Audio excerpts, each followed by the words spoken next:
we're talking about a team that is on pace to win 70 games, which is the ultimate in terms of regular season records, twice done before, and yet we seem to not be thinking about the Bucks in those terms. No, it's very strange, to be honest with you. I think, look, it's all this small market stuff, right? I think it's part of what we saw last year. I don't think people feel like that they're this dominant team, even though they have absolutely had that kind of production.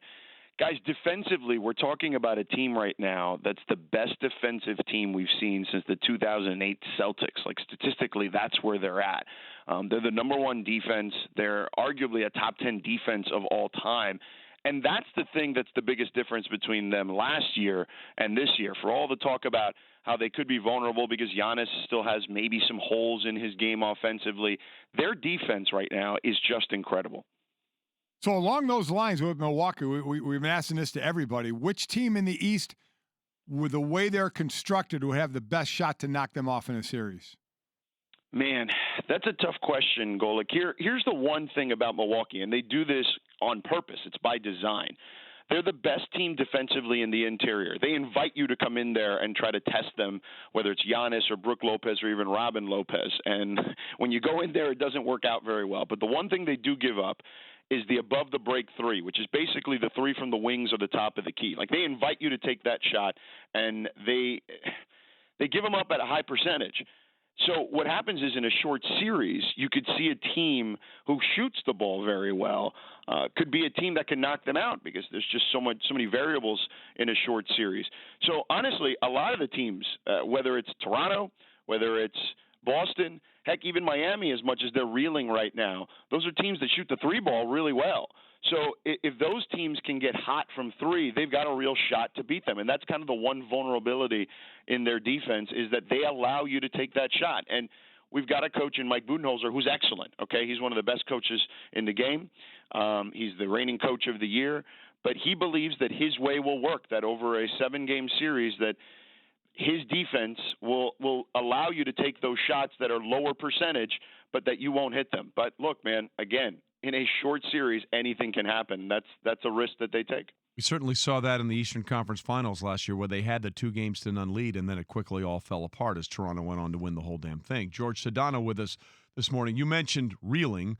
You mentioned Miami. We could also just insert Philadelphia there with what they're going through. They managed to find a way, thanks to Tobias Harris, and win a game at home against the Knicks without Simmons, without Embiid, but the Sixers do win at home. It's the problem was when they leave the building, and now they're going to be leaving the building on a road trip without Embiid for a while and without Simmons for a long while.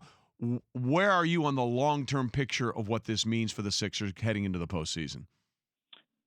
Man, I'm now starting to get bearish on them. I was bullish on them for a long time, feeling like, you know what, they'll figure it out, that there is the makeup of a team there that can be extraordinary on defense. And as I mentioned just with Milwaukee a few minutes ago, defense can travel, even in the playoffs, and even for a team that had struggled in the regular season on the road. But the fact that these injuries keep mounting up, the fact that they still don't have enough shooting, in my opinion. I know they've added Alec Burks and Glenn Robinson III to kind of soften things up a little bit, but those guys aren't J.J. Redick. Those guys aren't even Marco Bellinelli and Ersan Ilyasova, who they had a couple of years ago. And I think that when you have those two guys on the floor, even when they are healthy, you need that kind of shooting so they have enough space to be able to do the damage that they need to do. So I just don't think that the roster construction is great. I think the Al Horford signing, clearly in retrospect now, was not a good idea. Josh Richardson is a nice player for them guys, but he's not one of those dead-eye shooters either. He's a good player who can defend, who can, dribble a little bit and distribute the ball some, and he's a decent guy handling the ball, but he's not anywhere near the type of shooter that they need on this team. So I just think that the way the roster construction is flawed and now the injuries are mounting up, that they're just in trouble. They're in deep trouble at this point. Jorge Sedano joining us from ESPN LA 710, the Sedano Show. He's in Milwaukee for Milwaukee and the Thunder. The Thunder have won 9 straight on the road. Milwaukee 26-3. At home, so great matchup there. One more on Philadelphia, whether by injury or by just play, this team gets dumped early in the postseason. Are we seeing a split of the two stars on that team? Will one be gone? Golic, I don't think we're there yet. Look, I don't rule anything out at this point, but think you try a coaching change first, and that stinks for Brett Brown, who, again, we all know had to deal with all those lean years that they had as they were going through the quote-unquote process. But I think that that's the route they go. I mean, look, it's no different than, you have an underachieving team in the NFL with a quarterback that you feel like can do better, right? Like you make the switch eventually at the coaching position, because it's easier to fire the coach, unfortunately, than it is to try to replace really good talent. Jorge Sedano with us. George, we've said all along as the season began from the Western Conference, it certainly looked like the finals would be played at the Staples Center one way or another, with the Lakers and the Clippers squaring off.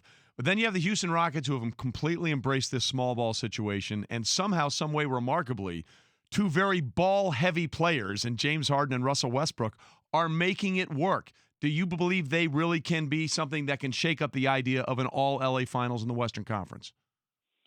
Trey, I think that I give them a puncher's chance, okay, just because of the stuff we talked about earlier, like against Milwaukee, right? Like you give up enough threes Right. eventually that you can tip a series. I just don't know if they can do that 3 times to get to the finals.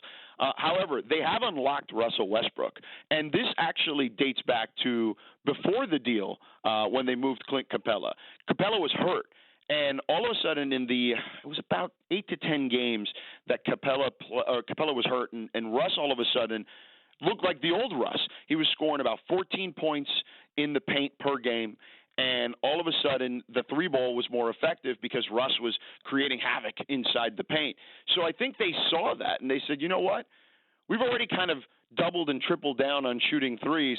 Let's just quadruple down. Let's go all in, push all the chips into the table, into the center of the table. And this is where they're at. And they feel that because of the way Russ has played particularly.